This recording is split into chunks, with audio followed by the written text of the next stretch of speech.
Soybeans are farmed across nearly every corner of the country, and Central Virginia is no exception. But as those farmers prepare for harvest, they face a new challenge. What once was its #1 customer, China, has stopped buying them altogether in retaliation to tariffs. New at 4, Avery Davis caught up with one farmer on the impact.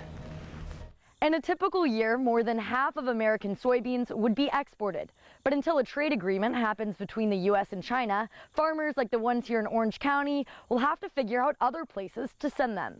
We have to persevere. I mean, that's what we do as farmers. We have to battle the weather and battle all these uncertainties that we can't control, and trade just happens to be one of them. Cameron Gibson and his father have farmed this land in Orange County for nearly 3 decades. They use most of it, 1,400 acres, to grow soybeans. Constant battle to try to fight the weeds or the insects or disease. Gibson will start harvesting the beans next week. We can usually cut about 75, 80 acres a day, maybe 100 on a good day. This time without one of their largest customers. Probably, I'd say at least 90 to 95% of the beans in Virginia are shipped out somewhere else, and most of them are exported to foreign countries. Most of the exports used to go to China, and unfortunately, we've had a few issues with that. Issues like a complete halt on Chinese purchase of American soybeans. They should be double that size. As he starts a harvest already made difficult by drought, he can only pray the U.S. and China will come to a deal. Unfortunately, this trade issue is something we'll have to deal with, and hopefully we can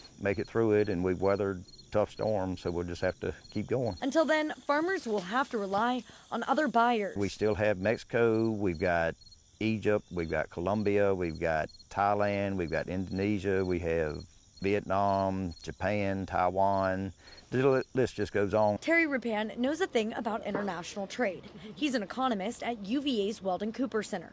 Ripan warns the impacts of this trade war could be especially bad for small farms who don't have the extra cash. You go out Midwest, there's farms that are thousands of acres and they're growing soybeans, right? And the farms in Virginia are relatively small. He believes many farmers will survive this hurdle, but the long-term effects could still be felt for the next 10 or 20 years. Ag, people don't realize it, but it's the most capital-intensive industry. They'll go into different lines of business if they're going to remain in the farming industry. Back in Orange, as the combines gear up, Gibson hopes the answer comes soon. If we could get a trade deal worked out with China in the next several weeks or a month or 2 months, it would be great. It would help the farm economy, which in turn would help the local businesses. In Orange County, Avery Davis.